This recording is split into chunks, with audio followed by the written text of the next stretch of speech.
Global warming से गर्माती धरती, glacier पिघल रहे घबराती धरती, ग्लेशियर पिघल रहे घबराती धरती, बचा लो तटों को पाट पड़ाती धरती, बचा लो तटों को पाट पड़ाती धरती, पर्यावरण बचा लो समजाती धरती, पर्यावरण बचा लो समजाती धरती।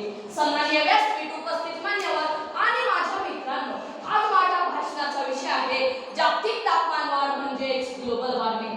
18व्या शतकाच्या उत्तरार्धात औद्योगिकीकरणासाठी कोळशाचा मोठ्या प्रमाणावर वापर झाल्याने वातावरणात कार्बन डायऑक्साईड, मिथेन यांचे प्रमाण वाढले। त्याचबरोबर सल्फर डायऑक्साईड, नायट्रस ऑक्साईड यांचे देखील प्रमाण वाढले।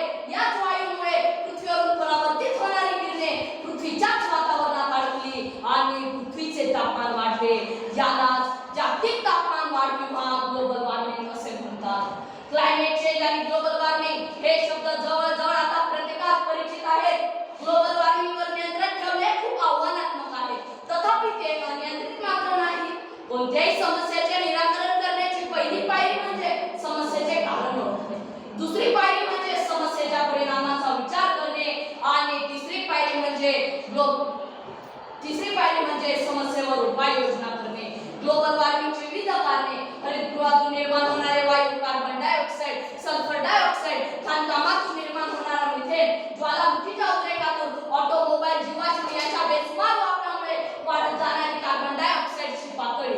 विकासाचा संबंध प्रामुख्याने औद्योगिकीकरणाशी लावला जातो। विकासापोटी अनेक नैसर्गिक स्रोतांवर कुऱ्हाड कोसळली आहे। शेती, पाणी, जंगल या सगळ्यांना विकासाने जणू काही गिळंकृतच केले आहे। सिमेंटची जंगले उभारण्यासाठी नैसर्गिक जंगलांची कत्तल केली जाते। माणूस लाकूड, घरे बांधण्यासाठी, शोभिवंत लाकडी वस्तू तयार करण्यासाठी झाडे तोडत आहे। तुम्हीच सांगा, जेव्हा कार्बन डायऑक्साईड शोषणाचा सर्वात मोठा स्रोतच नाहीसा होईल, तेव्हा कार्बन डायऑक्साईडचे नियमन कसे करायचे? हा प्रश्न मानवासमोर राक्षसाचे रूप धारण केल्याशिवाय राहणार नाही। ग्लोबल वॉर्मिंगमुळे आपल्याला अनेक दुष्परिणामांना सामोरे जावे लागत आहे। तापमान वाढीमुळे बर्फ वितळत चालला आहे, समुद्राच्या पाण्याची पातळी वाढत चालली आहे, किनारी भागाला पुराचा धोका निर्माण झाला आहे, महासागरातील पाण्याची आम्लता वाढत आहे, जलचर सजीवांचा ऱ्हास होत आहे, ओझोनचा थर कमी होत आहे, त्यामुळे सूर्याची तिन्ही किरणे थेट पृथ्वीवर येत आहे, त्वचेचे रोगही मोठ्या प्रमाणावर वाढत आहे।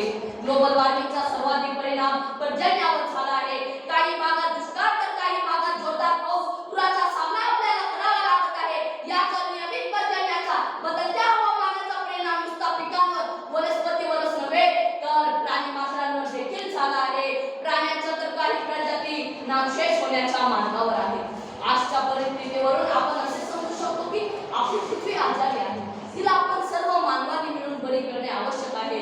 भविष्यातील आपत्ती टाळण्याची, भविष्यातील पिढ्यांचे रक्षण करण्याची, आपल्या पिढीने तत्काळ पृथ्वीची काळजी घेणे आवश्यक आहे।